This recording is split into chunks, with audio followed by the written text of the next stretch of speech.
It's actually a real privilege to have the Undersecretary here, particularly as he represents so deeper set of understanding about past and future in Massachusetts.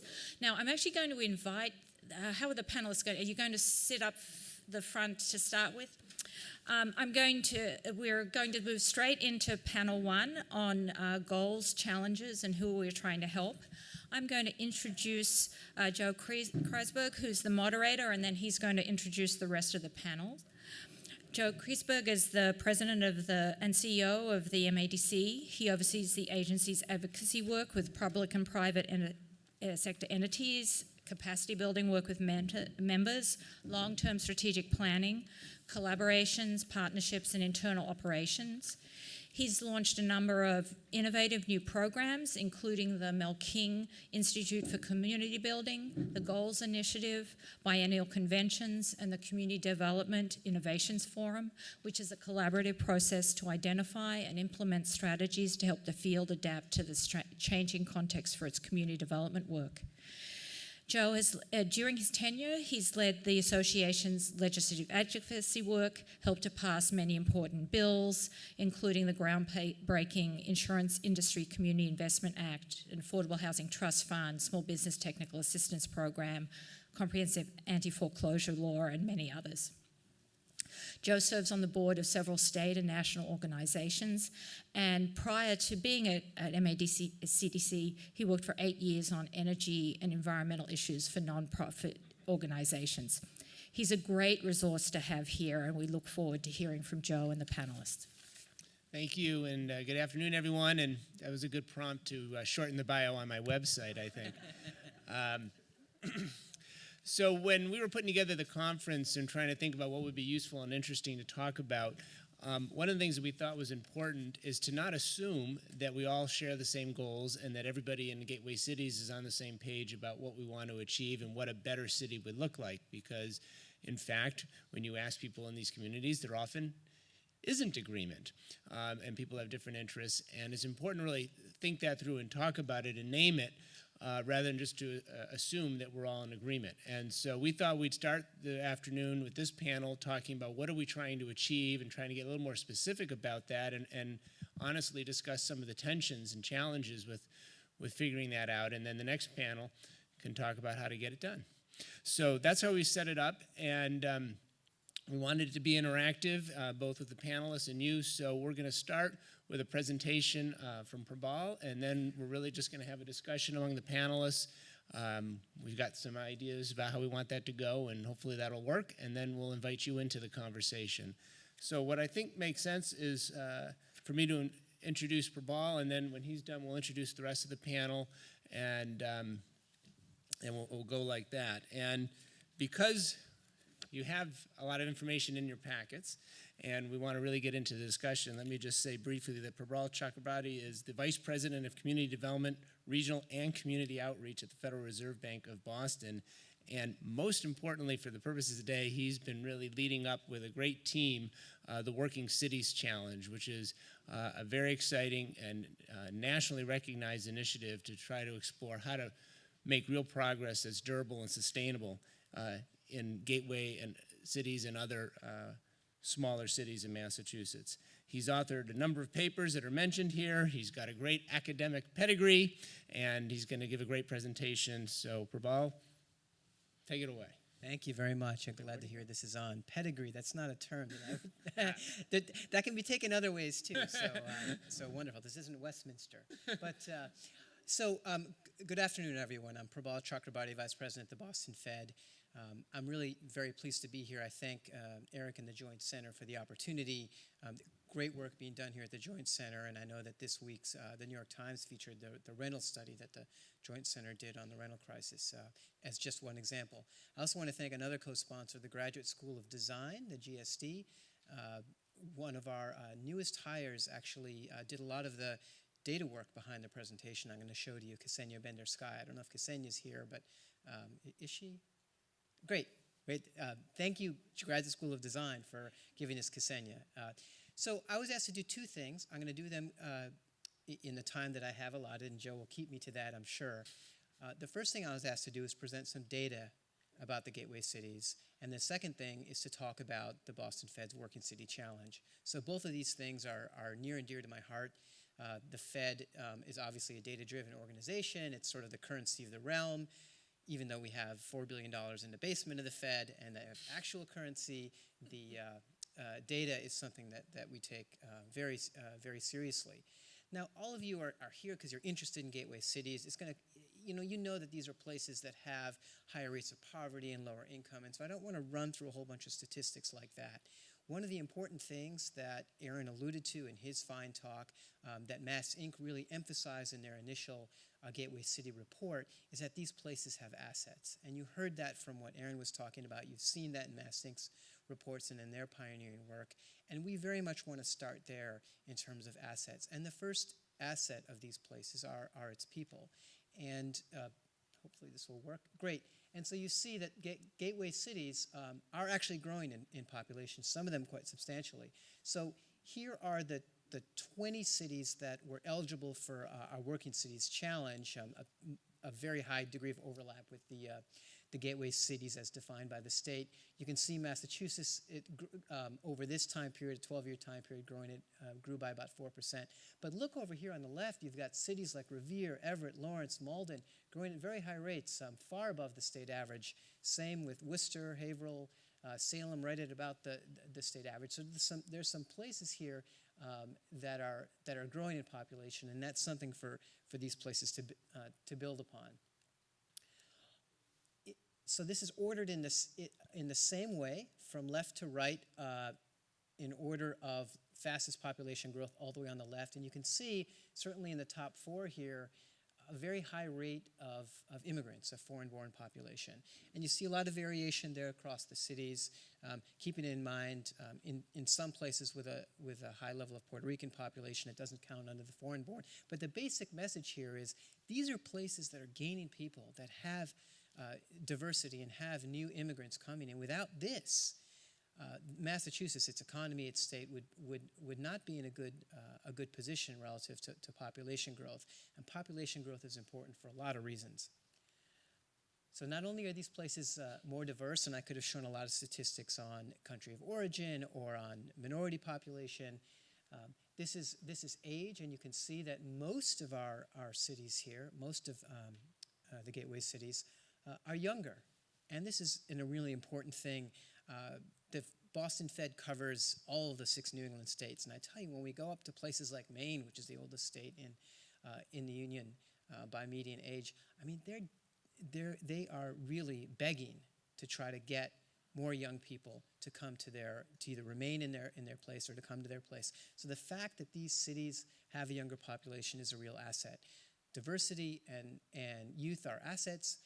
They are also challenges that need to be utilized and addressed. And the cities certainly do have challenges. So this is taken out over a 12-year time period. This is the job growth figures, and I want to cite Barry Bluestone for his work on this. He's actually going to be having a paper coming out that examines this in detail with some really interesting recommendations about what cities can do to reverse some of these numbers. But most of the gateway cities are losing jobs. But there are some bright spots. Out here on the left, Chelsea, Haverhill, Lawrence, Brockton, Somerville, New Bedford actually are showing, over this time period anyway, job gains. And so it's not a uniform picture across our cities. You can see the mass average there, very slow job growth. It's taken Massachusetts a long time to get back to where it was before even the prior recession. So there are certainly some bright spots. One thing that, in looking through the data, that I think is really an intriguing piece here. So this looks at some of the top employing industries in Massachusetts. So retail, trade, manufacturing, healthcare, educational services. The sources here is from the American Community Survey. What it does is it asks for residents in one of the 20 cities I have listed here, what's the income that they receive if they work in this industry? So it's of the income for residents in a city that work in this industry. The job itself could be located in that city or it could be located in the surrounding community. Retail trade, healthcare, education, you can see that the incomes that are received are pretty close to what its average is sort of statewide. You know, retail is trade, it's a pretty low-paying job, and so you see that sort of uniformly. Healthcare, educational services, you see pretty similar wages received, income received by the resident of the city. But in manufacturing, you see that gap, that almost $14,000 gap. That to me points to an opportunity. It could be, you know, differences in skills, differences in educational attainment, but for those Gateway City residents that are working in this industry, there is that gap that's there between what they're being paid and what's being paid as an average across the state. And so I think that to me points to an area of opportunity here, and I know that some of our cities are working on efforts to better link up to manufacturing. Now this is for those who have jobs.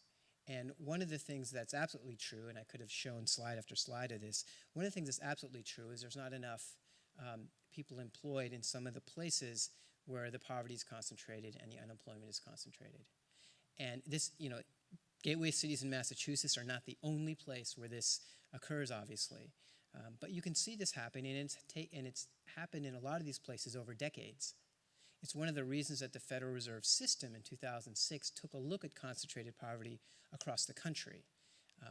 Our case study at that time was assigned to the Boston Fed was Springfield, Massachusetts, to sort of look at small cities and that level of concentrated poverty. This is a very thorny problem. It's a very difficult problem. And one of the beliefs that we have is that it's actually time for us, the Federal Reserve, to try to do something different to address this, that this isn't something that can be addressed with our sort of conventional monetary policy tools. So what we've done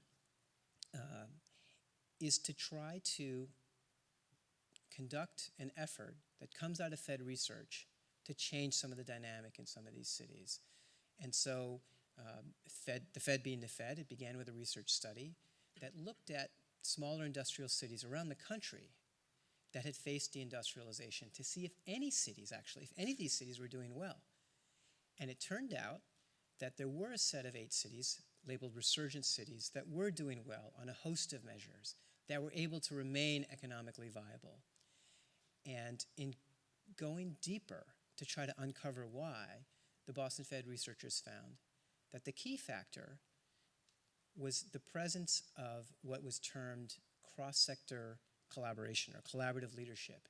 The idea is that in some cases you had in these resurgent cities an energetic private sector leader, an energetic mayor, a nonprofit visionary, someone who could rally together the other sectors, bring together a vision, show measurement and accountability toward that vision, and turn that city around.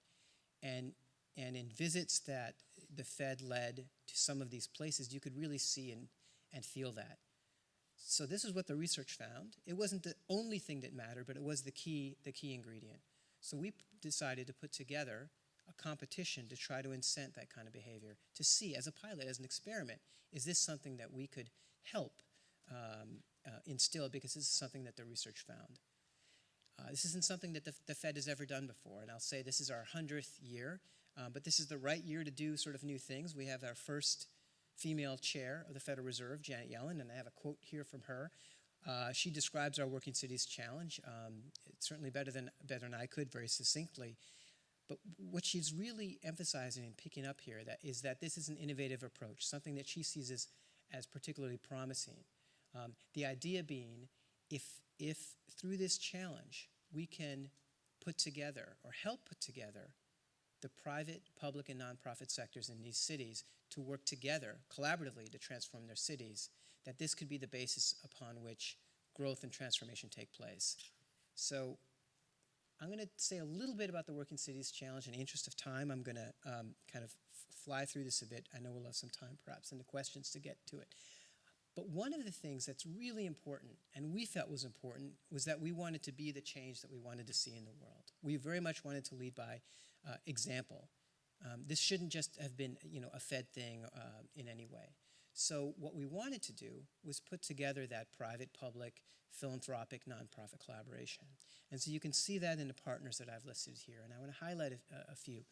First, the money for this grant competition doesn't come from the Fed. I mentioned that we have $4 billion or however many it is. Maybe I think we buy something like $80 billion a month in our large-scale asset purchases. But this isn't money that we're allowed to give out. So what we did is we worked with funding partners who really became our design partners, our steering committee partners. And here I see you see Living Cities, which is a national funder collaborative. You see the Mass Competitive Partnership, which is 16 of the largest employers in Massachusetts, the private sector. And you see the state. You see the Commonwealth of Massachusetts, its Executive Office of Housing and Economic Development, as a partner, providing funds, providing leadership. You also see organizations like the Boston Foundation supporting CERDNA, Ford, the Himes Foundation. You see Move the World Up. You see Boston Private Bank. Other partners, Boston Community Capital, our fiscal agent, MassINC for all their pioneering work, the Life Initiative, Clark University, our research partner, a key partner in this effort as we've been moving forward. And a lot of these folks are here and are part of this. And so this has really been a team effort because we do want to lead by example. And we want to connect this network to the network that exists in these cities. So a key way of how we did it was actually the process. And a lot of this is about process, of our competition and of what's occurring in these cities. So we actually allowed only one application per city. All 20 eligible cities applied. And we didn't say who that application had to come from. It could come from the city, it could who the lead had to be.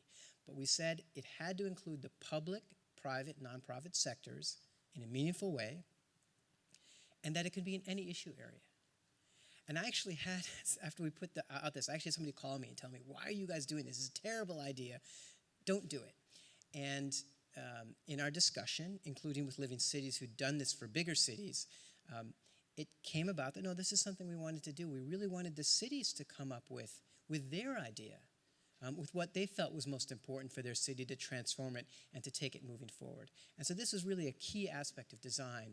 A lot of cities talked about what it took, all the meetings and process to try to get to that one application per city. But we saw this as something incredibly valuable. The only other point I want to emphasize is the Fed didn't select the winners. They were selected by a jury made up of funders and other city experts who were looking for not just cross-sector collaboration, but does this really benefit the residents? Too many projects don't benefit the lower income residents, and so that needed to be shown. And is there something that would be lasting, would be there that's permanent after the grant period is done? So those were some of the criteria that were there. I'm not going to spend a lot of time talking about the efforts of the winners because you're actually going to hear from 4 of these cities today. Lawrence, Fitchburg, Holyoke, Chelsea, Salem, and Somerville all have projects that as a whole our jury found were bold, had the ability to transform their neighborhoods and their cities, and really demonstrated a very high level, not just of individual leadership, but of distributed leadership. And if I could just sort of close a bit on what we've learned so far, because as one of our partners always tells us, this is all about learning as well. We're really pleased with the new partners that have been brought into this effort, in particular in some of these places, the private sector. If to say just a word about Lawrence's effort, they're focused on getting jobs for parents of children in the public schools and trying to look to see, do you see student test scores improve if parents' income and employment goes up? Well, they're doing this in a way by creating a school resource center through the receivership at the schools, but they're connecting to the employers. And so you have New Balance, the shoe company at the table, and you have the hospital at the table, and they're talking to the temp agencies and some of the manufacturers and a solar company. And that's the kind of engagement, really, that we're looking for in all these cities. Now, this is messy stuff. It's going to take a long time. You don't turn a city around in a year or two. It can take a decade or longer. Cities have different levels of capacity, and there's going to be bumps. And getting the private sector involved is still a challenge. In fact, I might just take a little poll here. How many folks here, you can raise your hand, would consider themselves from the government or the public sector? Just a show of hands. Okay, and then nonprofit sector. We'll exclude universities, nonprofit sector. Okay, so academia, universities, great. Philanthropy? Few philanthropy. Okay, private sector. Okay, so we have private sector. Great. We can solve it right here. We've got the folks right here to be able to do this. So this is great. And folks on the web. Okay, so sorry. It's I don't know how Harvard's figured out some way to tweet the wine and cheese reception with a 3D printer afterwards. So we've got it all going on. So I think that's, looking forward, we want to be working with all our cities as part of a learning community. We've got some thematic sessions. We'll be evaluating this as we move forward. We really want this process to drive improvement, not just in the cities that won, but in all the cities. We hope that everyone benefited from the process. We've heard stories of cities that didn't win, that have taken the feedback, recrafted their application, and are still moving ahead with the effort. That's great. That's exactly what we want to see. And we plan to do this again. We plan to replicate this to other New England states. I think the final thing I would say is that, I guess with a little bit of sort of institutional humility, we really don't know if this is going to work. This does come out of Fed research. What we're feeling and seeing in the city so far gives us a lot of hope. For those of you who attended our announcement of winners, it was just amazing, the energy in that room. What we're hearing from cities about the meetings they're having, the working together, the progress on the effort, what we hope is, yes, that they're successful in their project, but the process they've put together, that team that's built, that they then work on the next thing and the next thing, and then over time, over a decade, you start to see that transformation. And that's really what we hope, and that's what we hope to export. We hope that others take a look at this model. So I think I've taken my time, and I'm going to pass this back to Joe. Thank you for your attention. Thanks, Prabal. So I'm going to stand and walk around so I can look at the panel. So we have a great panel. Their bios are in here. I'm just going to say a few additional things that aren't in here because I forgot my reading glasses and I can't read what is in here. So our first panelist is Mayor Kim Driscoll, who's the mayor of Salem, a fantastic mayor who comes from a planning background. But the most important thing to know about Mayor Driscoll is that last year she won the MACDC Public Official of the Year Award along with Mayor Wong, and she still remains the reigning champion in that regard. The next panelist is Marc Dohan. He also has an MACDC connection. He was our board chair for 2 years. And is currently the executive director of the Twin Cities CDC in Fitchburg and Leominster, and an outstanding leader there as well as statewide. And David Luberoff is with the Boston Area Research Initiative, BARI, and is a great person to have on our panel because this is all about connecting research and academia to practitioners, and that's where David has spent a good deal of his career, on that very delicate bridge between the two worlds, and does a great job of communicating back and forth and doing terrific research. So the first question, what I want to throw out there, although frankly, if you want to just react to Prabal's presentation more generally, that's fine too. But starting with you, Mayor Driscoll, tell us about the process you went through and the challenges you went through in deciding what the goal of your working cities proposal would be. Thank you, and thanks for being here. And Prabal, thanks for that presentation. We've really enjoyed working with the Federal Reserve on the Working Cities Challenge, and it certainly did for us what it has done for other communities, even in a city like Salem where there is such strong collaboration, where it really brought people together in a more thoughtful way and allowed us to dig a little deeper. Our particular initiative is focused on a low-income, high-poverty neighborhood within our community, trying to break down barriers, leveraging off some of our partners. And I think for us it was a good opportunity to say, how can we do things more meaningfully in this particular neighborhood, and how can everybody kind of weigh in? Like many gateway cities, I think we all want to have a place where you'd want to live, someplace where you can get a good education, where it's safe, where you have access to a quality job, and offers a good quality of life, cultural richness, amenities. And for us to be able to take that thinking and bring it to one neighborhood, working with partners to make sure the folks who lived in this particular 4-block area, I mean, all of Salem's only 8 square miles, so this particular initiative is focused on about a 4-block area, and said, how can we bring all of the resources that we have within our community to make sure there's not this disparity within one neighborhood. I'm excited about it. I think our communities come together, from our university to our hospital to the neighborhood group itself. And it really allowed us to bootstrap off an effort within the neighborhood that was much more organic. We had done some work on visioning plan with residents in this neighborhood where there were the traditional barriers of language and poverty and people distrusting government, and having a whole boatload of plans before we really started talking with them that came from City Hall that had this top-down approach. And working through the Working Cities Challenge, I think, really enabled us to engage people and build off of the folks who lived in the neighborhood and really listen to them and begin that trust and that collaboration where people start to relate to each other.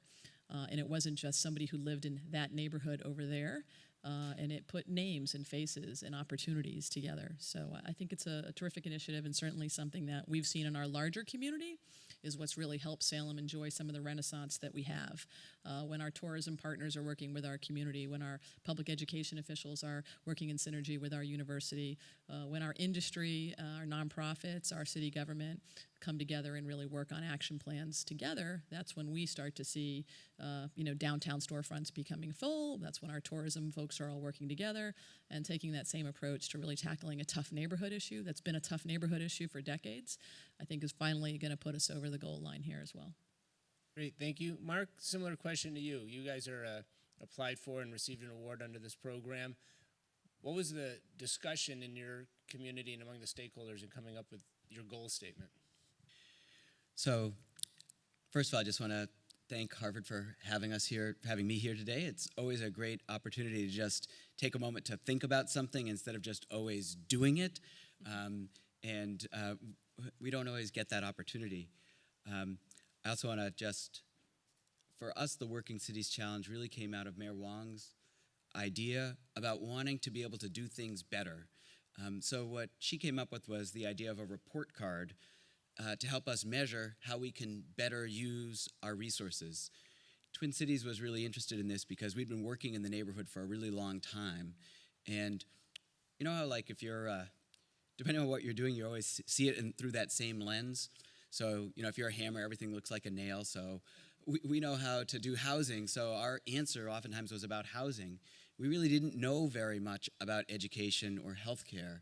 So for us, bringing this report card that's not only looking at housing and crime, where we did a great job with the police, but also education, healthcare, and other areas that we had no expertise, is a great way to sort of create a replicable model and to make this neighborhood to be a better neighborhood. And I think one of the other pieces that came out of the Working Cities that's really kind of strange if you think about it a little bit, in this data-driven entity, I think one of the big challenges for Working Cities is really emotional. And since I'm at Harvard, I'm going to quote somebody from Harvard. I took the Achieving Excellence class here, and Marty Linsky talks a lot about there's no such thing as a dysfunctional family, right? And Aaron, when he was here, talked about how since the 70s, the gateway cities have had a tough road. And I think one of the things that goes on inside the gateway cities, and one of the things that was great about what the Fed challenge was, is it really got at this emotional level. So if you've been living there or working in a gateway city and you've seen the slide going down, you're very, very resistant to change. You know, your little world is successful. You're still there. It's still working for you. And so it's hard to, no matter what the data says, to make that change, to invest in something, to say it's going to work. And for all what the Fed did, if you were Lawrence and you got $700,000, that's not a lot of money compared to a city budget there of whatever it was, $250,000. So I think that's one of the things that the Gateway Cities Challenge has allowed us to do, is to try to break those emotional issues that stop people from trying something new. This isn't the first initiative, but it is an initiative that's bringing people together in a different way. And I think that's the real challenge, and I think that's the opportunity that the Federal Reserve is giving us. And you see it in two ways. I'm not going to take too much more time. One, just MassINC naming us and calling us gateway cities. Now, instead of competing in a race to the bottom to make sure that the rail line comes to our area instead of to your area, as Eric said, we're all working together to get all the rail lines to improve. And you see that sort of inside the cities as two. People who have, like I said, lived on that block for 20 or 30 or 40 years, just being afraid of all the new immigrants moving in, all the changes that are going on. Now, with this Gateway Cities, it's a chance for people to get together to say, okay, let's see what we can do and deal with that emotional level so people can start talking about change and not just have it at the data level. Great. So both the mayor and Marc talked about how people use this process to come together. And not that I want to be the negative naysayer here, but David, in your observations of this work around Massachusetts, what are the tensions, conflicts that you see emerging sometimes in gateway cities?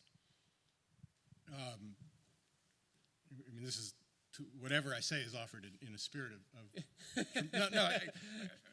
Marc makes a really interesting point, and there's this guy named Obama who reminded us of just the importance of hope. Bill Walczak, who many of you know from the Codman Square Health Center, formerly the Codman Square Health Center, spoke yesterday.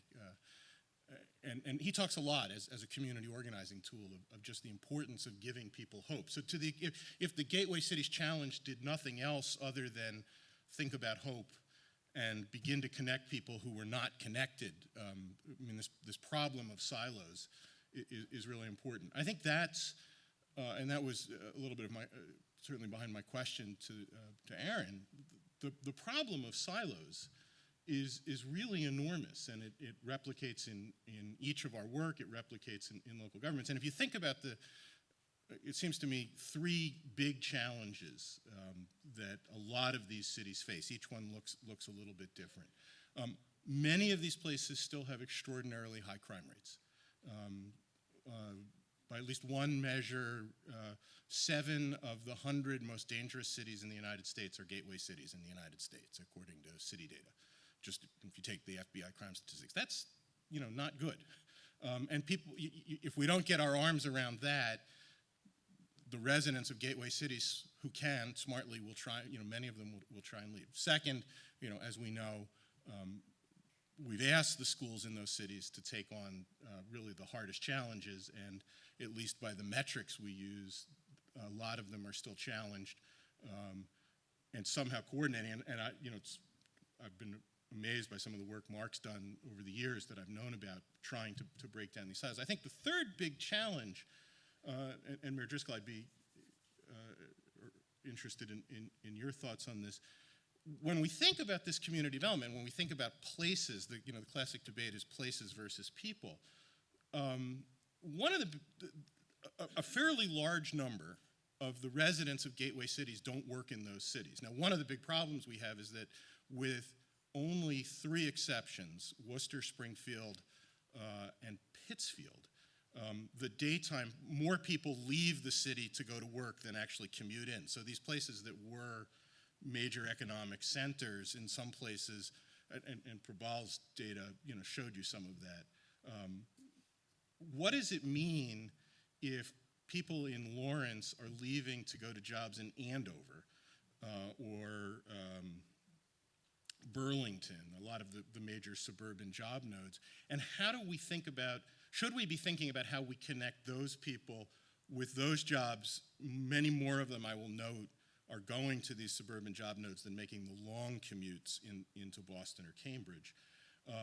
Is that success if I get you a job but it's not in my city?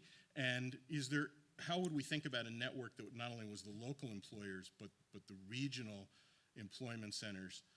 And how might we think about that in terms of state policy? Because in general, we're trying to foster the economic basis of these cities. So I think at the very local level, getting your arms around these really important quality of life issues as part of the physical development strategy, and then trying to figure out how these policies connect into what is essentially a regional economic and employment situation, strike me at least as, and then just the normal collaboration is an unnatural act among unwilling parties problem. If we can solve all 3 of those, we're fine. We're good. All right, well, I want to definitely come back to the job commute issue in a minute, but just staying on the goals, you mentioned the people-place debate, which has always gone on, and everyone's agreed we're going to do both. But certainly for those of us who also work in a place like Boston, where the fear of gentrification is, and the reality of gentrification is really significant, and it may seem like a remote issue for some of the gateway cities, although not all of them. How do you think about, and this is for anyone on the panel, the tension between really working and supporting existing residents and lifting their economic status and attracting and recruiting in new residents of higher income status. Because some of the goals that were articulated, and it might be worth actually, Prabal, if you can go backwards to put the goal statements up, they're population level goal statements. You know, we want to reduce poverty in this neighborhood. Well, there's two ways to do that. Change the people who live there, or lift the incomes of the people who are there now. And we know there's a lot of churn in these cities naturally, so, no, not that far back. The goal statements for each of the 6 cities. Oh, sure. That one, yeah. So just, you know, it's very interesting to me anyhow, hopefully to the rest of you, of how the different cities articulated their goals. So just this tension, I know you're going to say both and, but maybe you could dig a little deeper than that. Yeah, I really don't think they're mutually exclusive at all. I think in Salem, particularly in our project, a little bit of gentrification in that neighborhood where there are such high concentrations of poverty would be a wonderful thing.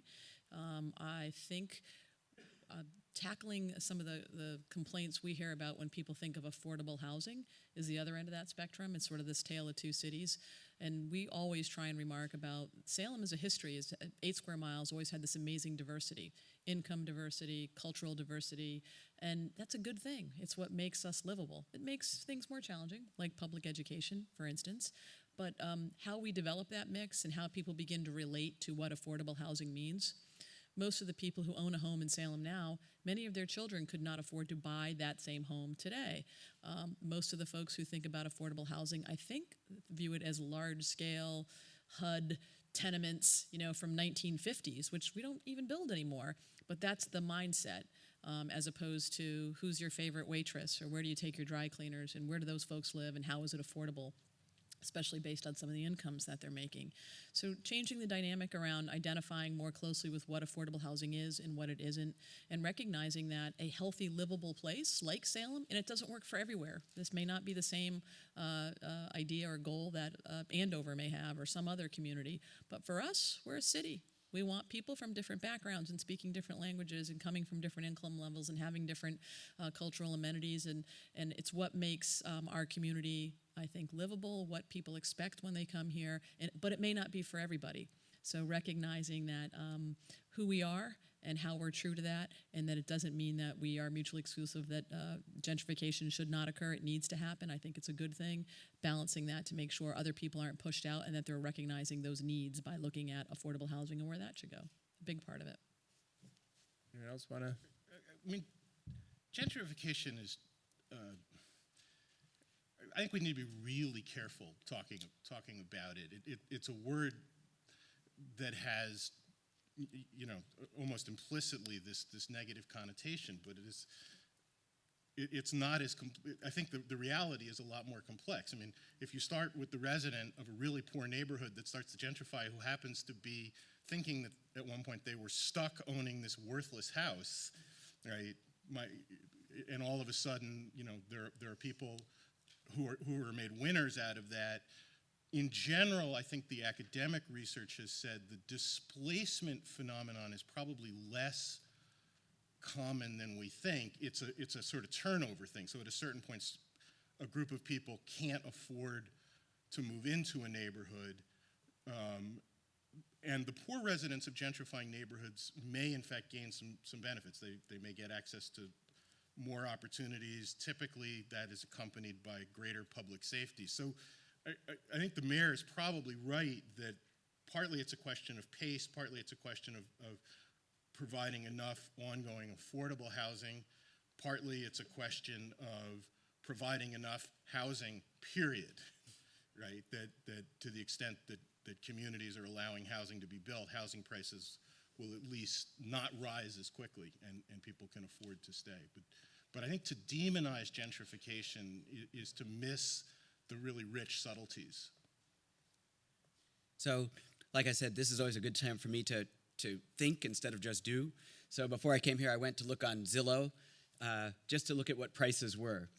And in Boston, at the peak, Boston prices were $384,000. This is for a single-family home. Was $384,000. Since then, the peak in Boston is now higher than that. It's gone up 28%.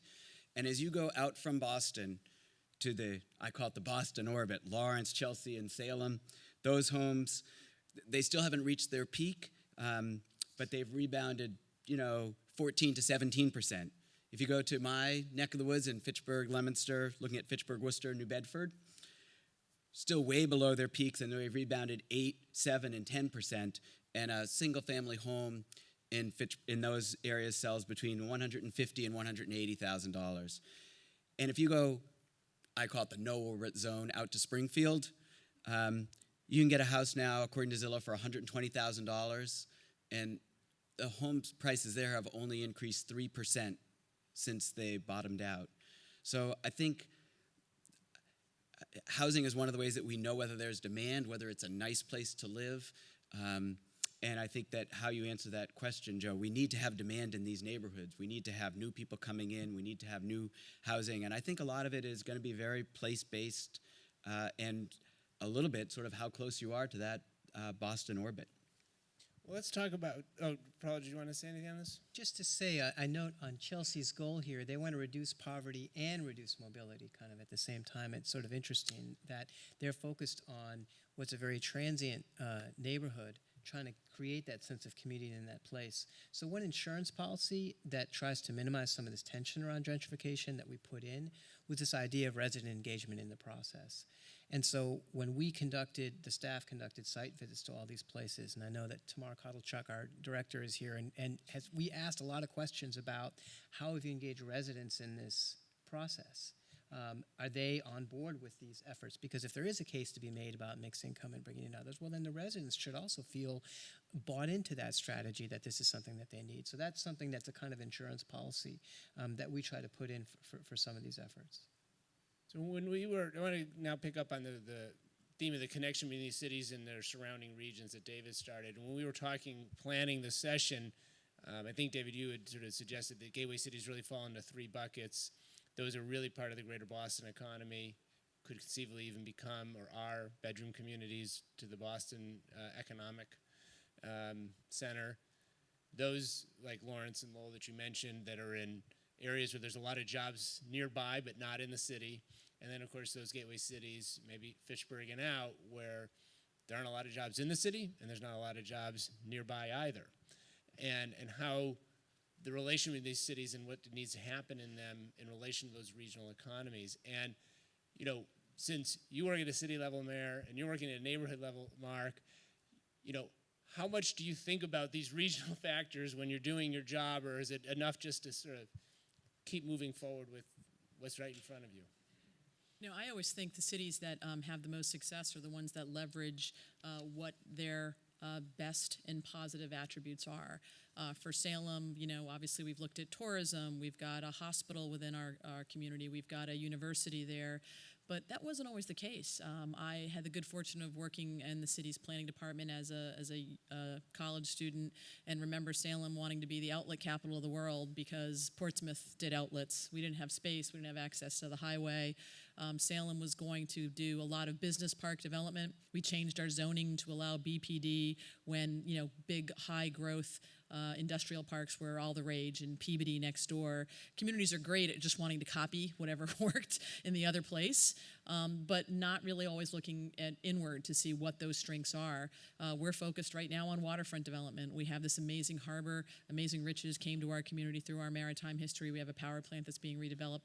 We have tourism, and how do we connect the two through cruises coming online? So being more introspective as a city and trying to leverage off for us eds and meds and some of those things that make sense, I think is really, really critical. Identifying what those are, collaborating on them, and playing those strengths, as opposed to trying to take this cookie cutter approach and find out that, Fitchburg was written up for this great policy, I'm going to take it on over here, even though I don't have the bones to support that. And a lot of what I think communities need to do is really focus on what those bones are. Even if there's 10 on the list or 2 on the list, there's something to leverage and bootstrap off of for your economy, for your quality of life, something that's going to make you an attractive place for people to want to live. Anyone else want to? Yeah, Kim, I'm just wondering, to what extent do you, or say through Salem State, have a conversation that says, Salem clearly has some really interesting bones, but I'm thinking about the skills that, to what extent is there a conversation about the skills that kids in Salem might have that would allow them to get jobs outside of Salem. I'm no huge fan of suburban job nodes, but they're a reality here.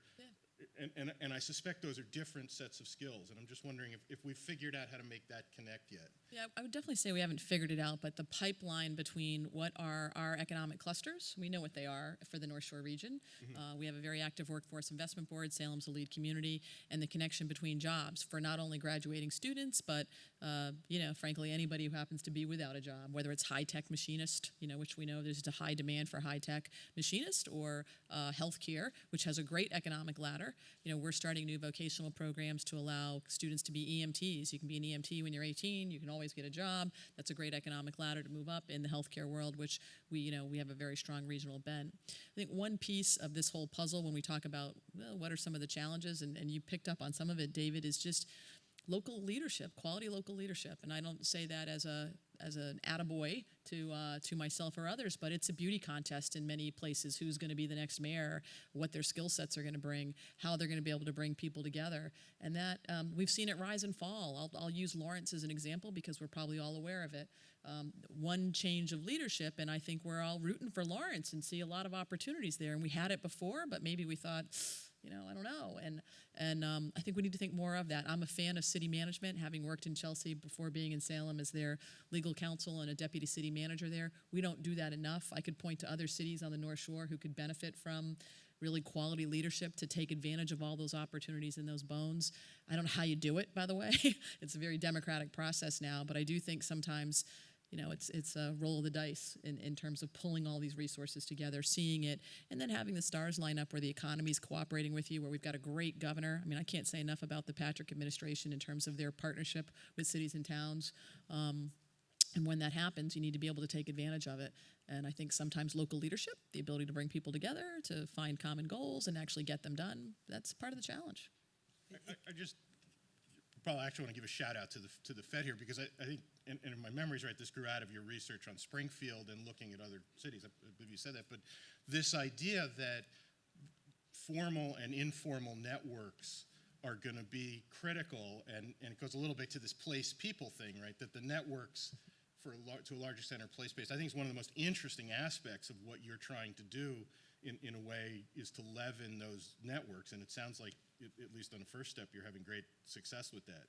One of the things that we saw in these site visits is really amazing when you get people down sitting at the same table, is a really nuanced understanding of the barriers to having that person who lives in a Lawrence or a Salem take that job. I mean, it's not just a matter of transportation or childcare or having the education or the skills, and some employers will talk about soft skills. Yes, there's all that, but a lot of that's focusing on sort of that person and what they don't have. But some of it, when you get the private sector involved, you get this dialogue where it's, well, what is the private sector doing to really engage and to employ, and what's the responsibility and the opportunity that they see and the responsibility they feel, and just the engagement in creating a career track and having multilingual opportunities for people to create. And you've seen that with some companies really using that as a comparative advantage.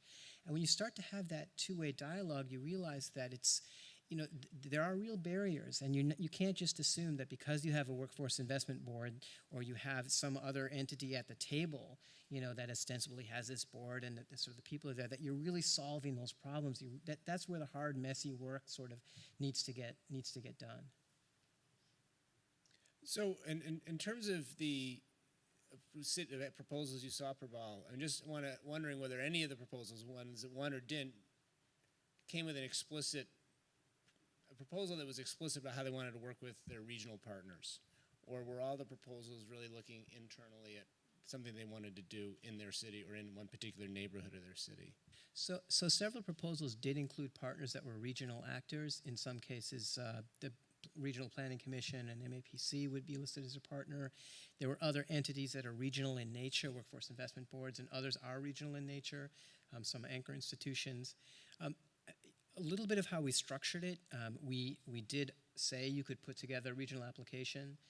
I think it's hard enough to get collaboration going in a single city, that to then get it going regionally in the time that we allowed, I think was really difficult. We did get that feedback, including from the jury, to say, we would have loved to have seen more regionalism in some of the efforts, and we didn't disallow it. But it's hard. It's hard to get people on the same page and on the same, around the same application. Joe, Well, can I ask a question around that? I know you didn't do public yet, but just in terms of timing. I like initiative, Sue, so go for it. I'm Susan Conley from the Massachusetts Housing Partnership. Earlier this week, we had our board meeting in the city of Somerville, and Mayor Curtatone talked about a lot of the issues that are being discussed today. But one of the things he really emphasizes, he feels that economic development needs to be thought about regionally, and that part of that, to incentivize that, is that the taxation and the upside of that needs to be shared regionally. And so I'm just wondering what people think about that, because it seems like part of or a potential solution to some of the issues that we're talking about when Andover is the job base, but people are living in Lawrence. Go at it. Good question, Sue. The short answer is I don't know.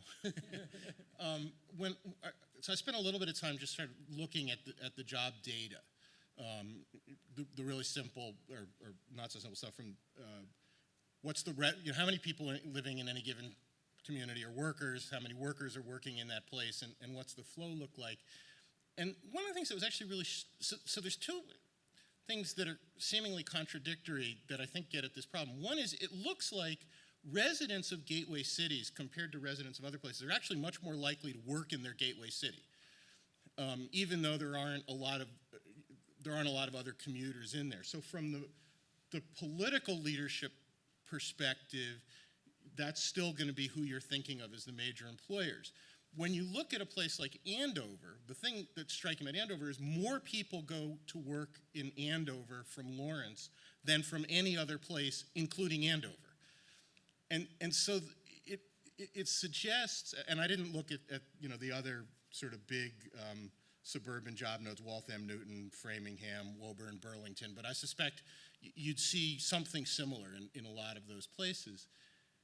It suggests in a way that the leadership around this issue needs to come not from the business community in the Lawrence or the Salem, but as the business entities in some of those suburban nodes think about where are workers going to come from and how are they going to get here, and to what extent does the transportation system and the job training system actually providing us with those workers. And I'm not sure institutionally we're there yet, and I'm not even quite sure how to get there, but at least that was, I actually throw that out as an idea, and I'm more than willing to be told that it is completely wrong. But that was at least the way I kind of came down having looked at those numbers. I was going to say Mayor Wong's been a big supporter of regionalization, and I do think we sort of need to get, this gets back a little bit to the idea of, just trying to hang on to something. And I think one of the issues, if you look at where the budgets for many of the gateway cities are coming from, they're not coming from the local property taxes. 50% or more of the budgets are coming from the state as a whole, and that's why the state as a whole has to care about it. The problem is everybody's sort of locked in and they're afraid to make change at the state level. Our city's doing okay. We don't want to have anything to do over with those cities that aren't doing quite as well. And gateway cities are trying to hang on to whatever they have. It's hard to be able to take the first move, and it makes a lot of sense. But I think it's a very, very difficult thing to do, and I think the more we can sort of talk about some of these issues, the better off that we can be. Because I agree, it's a little bit, cities are only good at doing certain things. We can't, I think that was what Mayor Driscoll was talking about. Fitchburg doesn't have a waterfront, but we have a lot of open space. So we have to each figure out what works well for us. Your strengths. And play to the strengths. And I think that's one of the things that makes it hard, is that there was a conference here about getting to scale. It is very difficult to get to scale on gateway cities. And so I noticed there were no foundations here, right? It's not something that's going to have sort of that worldwide impact that somebody's going to change the way things are. It's going to be all these very small little pieces. So I have two more questions, which means you all should start thinking about your questions and follow Sue's lead and get ready. So one, Prabal, you were saying it's hard to do this at a city level. It's even harder at a regional level. And part of that's hard is this idea of working comprehensively across silos. And everybody agrees we need to work across silos, and it's not just one thing. It can't be just housing. It's not just jobs. But it's hard to do each of these things alone. Never mind to try to do them all and try to do them in a coordinated way where everybody's meeting with everybody else and talking to everybody else and it's in sync with everybody else. And I'm curious in particular, because Mary, you have to do that whether you want to or not, but I want everyone to sort of reflect a little on, when is too much cross-sector comprehensiveness, when is it too much of a good thing? I really feel we have a strong collaboration in Salem. It's based on Senator Tsongas's model out in Lowell, the Lowell Partnership. We have something called the Salem Partnership, bringing together all the major leaders, really helping us think big. We encourage ourselves to not be limited by money or dollars or how hard something is, to think about what would be great for our community. And it's an active group, and I think we work collaboratively as a municipality together on sort of plotting these strategies. And it's silly, I think, for any of us to think that everyone's going to work in one place. I mean, we don't eat in one place, right? I mean, the whole North Shore is a region. And so what's normally good for one community, typically you would say, is good for the region. It's not healthy for me to have a Lynn right next door to us that's not doing well, and it's not healthy for Beverly to have Salem not doing well. It really does grow and thrive together as a region, but where do we pinpoint those areas where it's successful for all of us? I'm amused by Joe talking in Somerville about regional economic activity, because I don't think the mayor of Everett would agree with him about their regional economic development plan for casinos. And so things absolutely get broken down really easily around, well, how come the hospital's growing in Salem and not growing in Lynn? Or how come you're getting a new commuter rail station and I'm not next door? And somehow we've got to find a way to rise above that. And I think the state could be helpful in that. And I think they'd be willing to be helpful in that, in thinking about where are those pivot points that are helpful to the region, where that tide lifts all boats. That maybe isn't as controversial as something like, should we be legalizing gaming and should it come to one community? Or, is it always a prince or a pauper situation? How do we make sure it can be a win-win? And I think there are areas to do that. I think it is hard locally. I can't even get my Board of Health to work with, the Board of Health next door, and with the same state sanitary code and the same, sort of enforcement. So I do think it takes real commitment on the part of local leaders to make the effort and to make it hard. And I'm a big fan of the carrot and stick approach. If you want more resources, you're going to have to be forced to work together. The old mother in me, divide the cookie. You get to divide it. You get to pick first. Finding ways to make friends become friendlier in a fair and equitable way.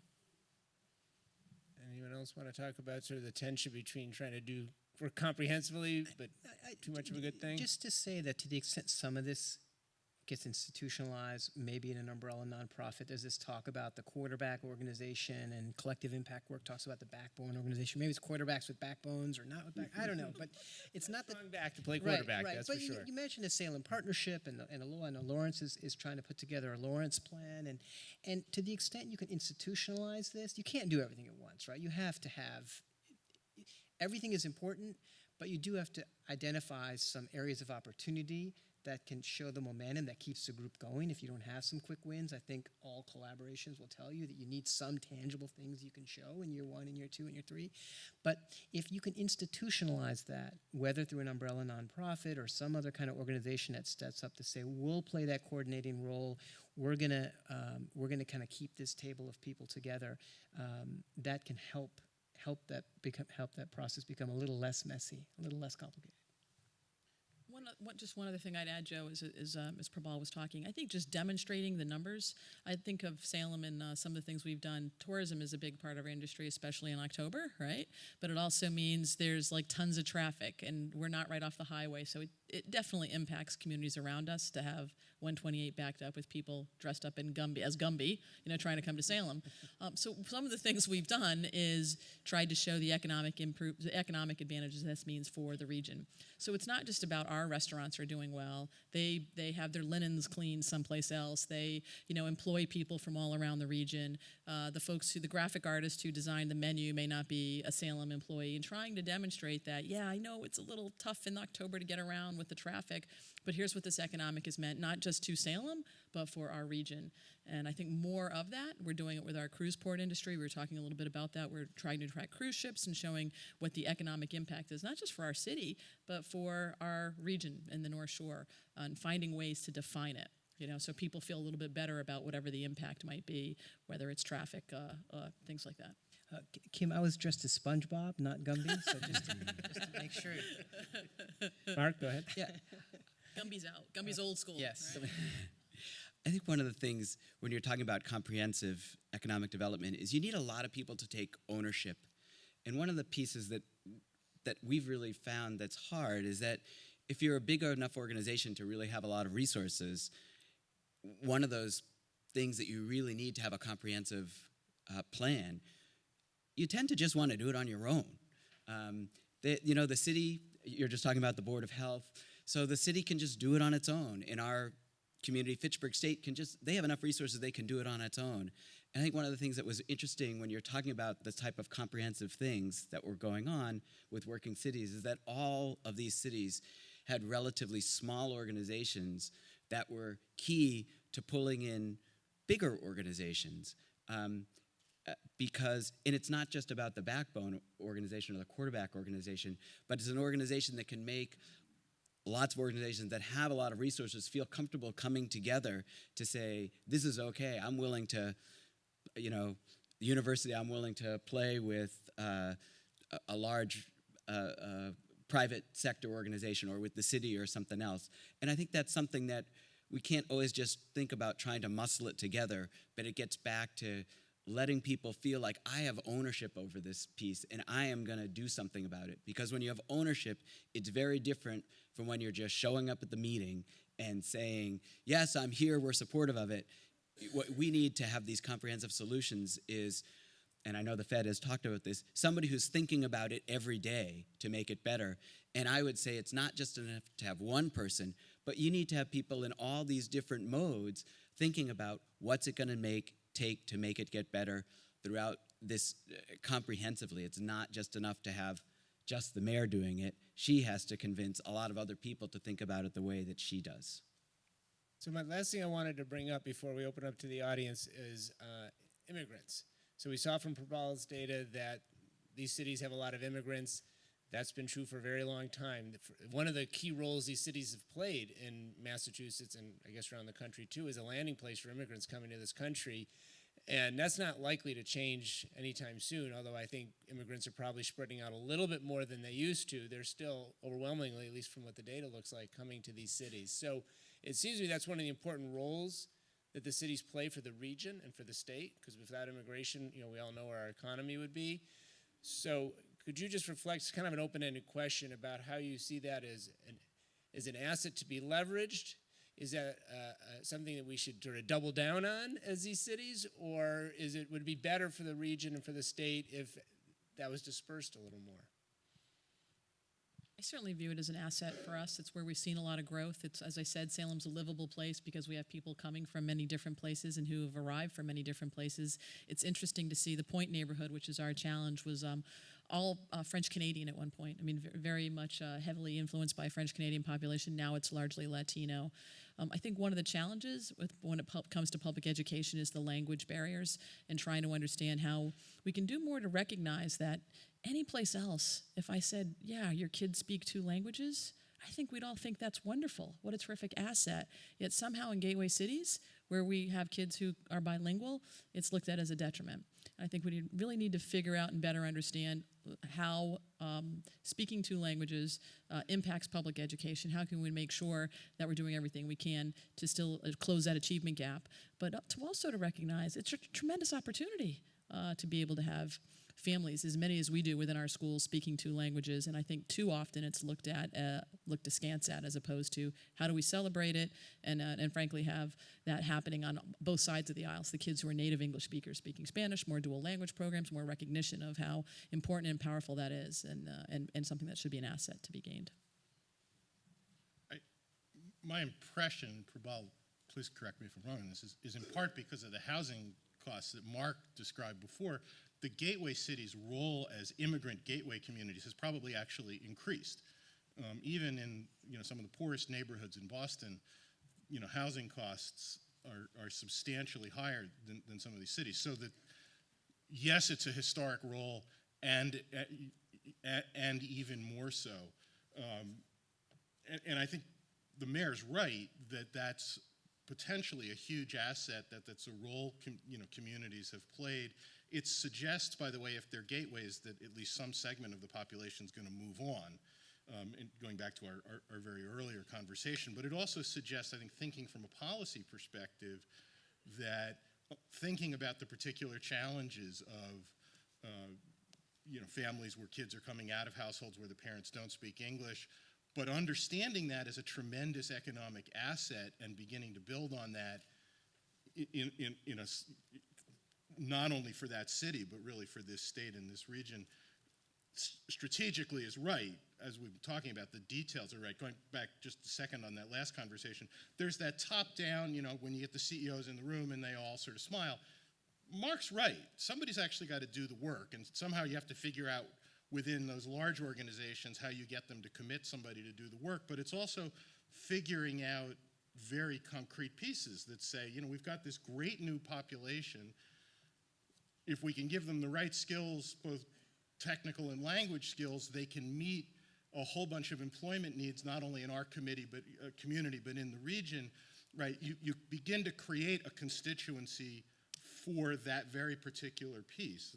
Again, I shouldn't be giving advice on politics, since, what did you say, you stop doing and think? I just sit here and think, and occasionally I might do.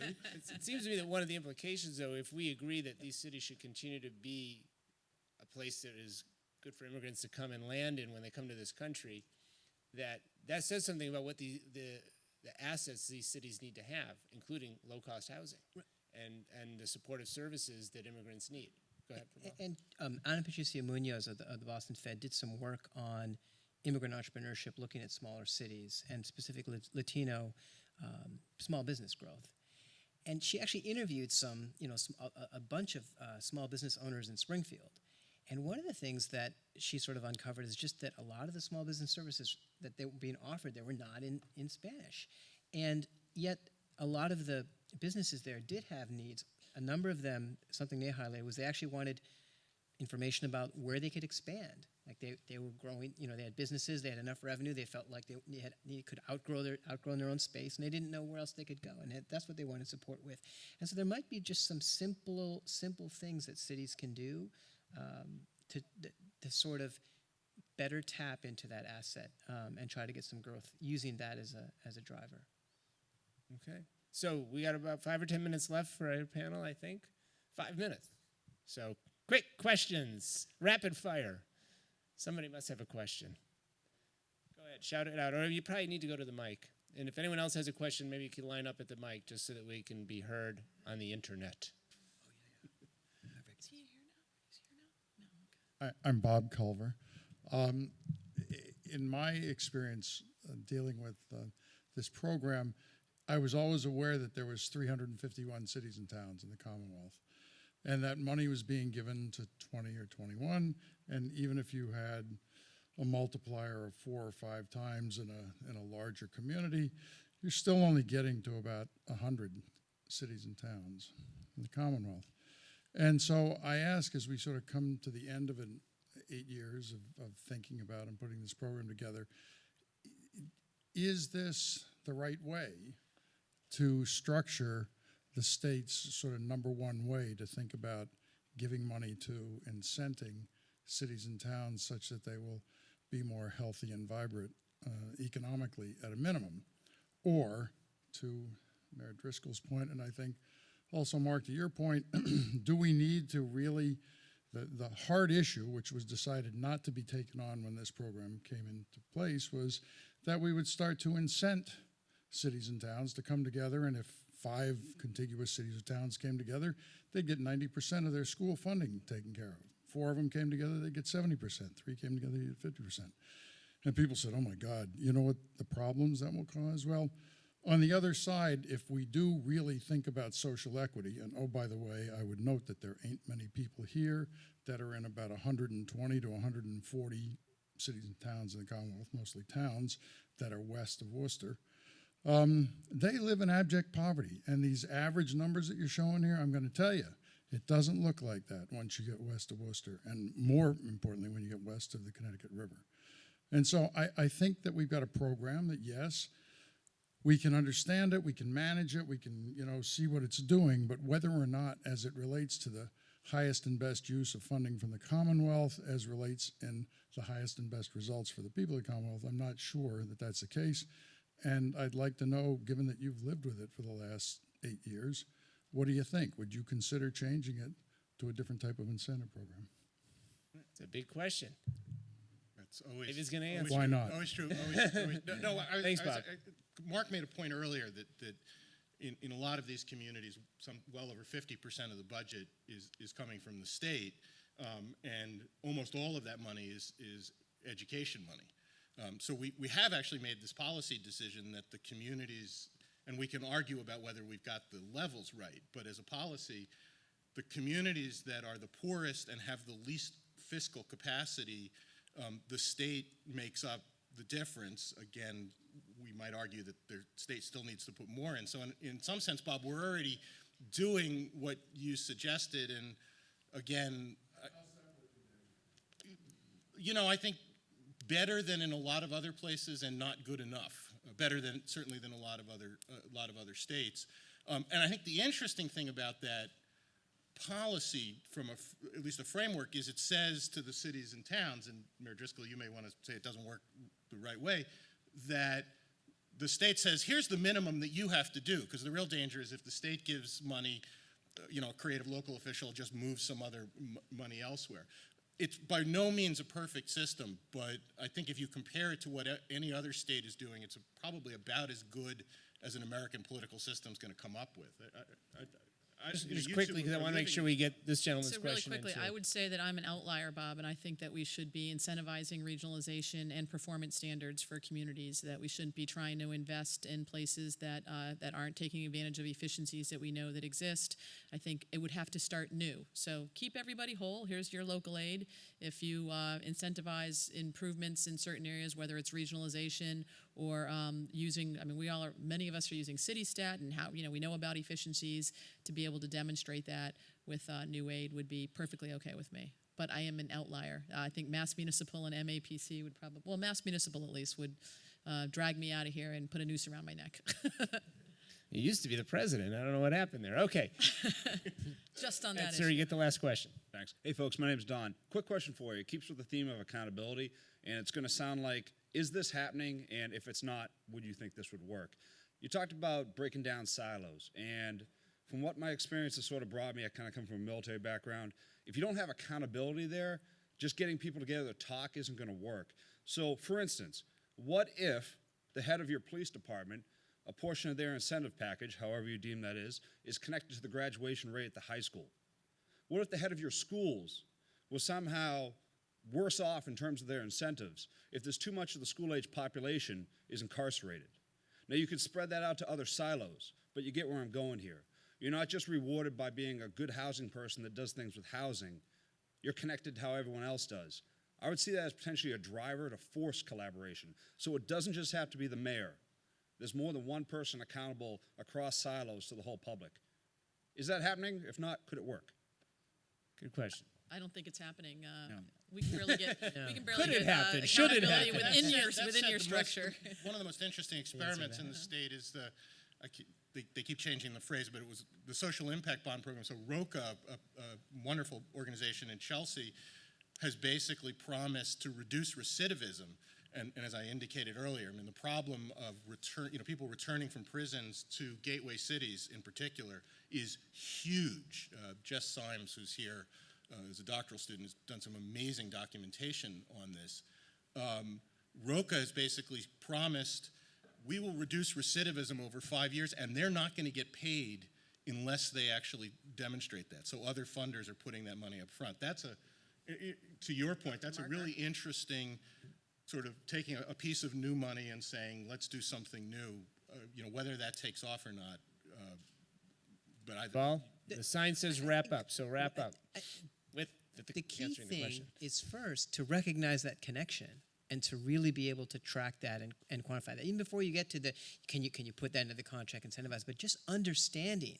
There's a lot of assumptions about what drives outcomes, and I think unpacking that in a way that really tries to say who are all the people that are connected to that outcome that you're ending with. That to me is the first step, and that's what we're seeing in a lot of our cities. I'm just going to give a quick shout out to Prabal to say that I think that that's some of what Working Cities is doing, because it's bringing it together. And I know in our community, we have outside funders looking at us saying, we'd like to give you more money because of the work that you're doing. So it's not quite the same thing. I'd be in favor of it, but I think that the Fed's onto something. Well, it's a great segue into the next panel, which is about how we get this done. So with that, let's thank our panel. And I'd like to thank Joe. I think he might have a career in a more lucrative profession. Having seen him do this great job of moderating out the front, you could make a bit more money moderating some higher profile events. And I just want to say that it's a 15-minute break, so we'll be back at 3:15 promptly.